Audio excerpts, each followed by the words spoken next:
भारत का हमेशा गर्व से सीना चौड़ा करने वाली भारतीय सेना आज पूरे विश्व में देश का नाम रोशन कर रही है। दरअसल अफ्रीकी देश कांगो के गोमा में माउंट न्यारागोंगो ज्वालामुखी फटने से हजारों नागरिकों की जान खतरे में आ गई, जिसके बाद देवदूत बनकर आए भारतीय सेना के जवानों ने अपनी जान की परवाह किए बिना वहां के नागरिकों को सुरक्षित बाहर निकाला और तब से भारतीय सेना कांगो में राहत और बचाव का काम कर रही है।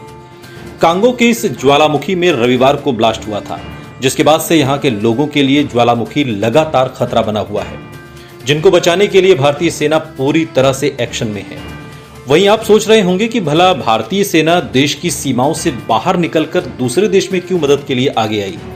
दरअसल भारतीय सेना United Nations peace keeping mission यानी MONUSCO के तहत कांगो में तैनात है।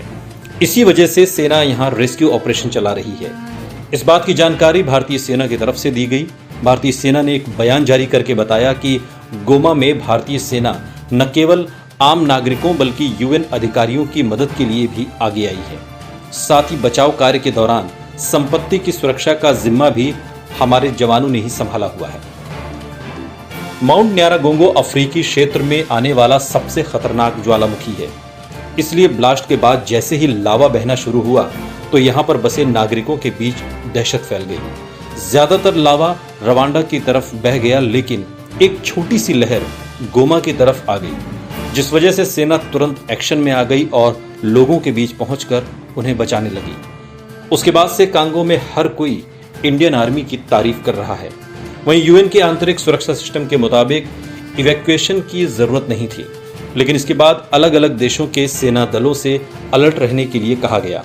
UN की तरफ से उन देशों के सेना दलों से भी कहा गया था जो कि अपने एविएशन विंग के साथ मौजूद थे। वहीं भारतीय सेना की तरफ से बताया गया कि इंडियन ब्रिगेड हेडक्वार्टर्स की तरफ से कैंप की 70% क्षमता को हिम्बी कंपनी में सुरक्षा के लिए दिया गया है। आपको बता दें कि MONUSCO में योगदान करने वाला सबसे बड़ा देश भारत है। इसका हेडक्वार्टर गोमा के पूर्व में है और बॉर्डर पॉइंट रवांडा है।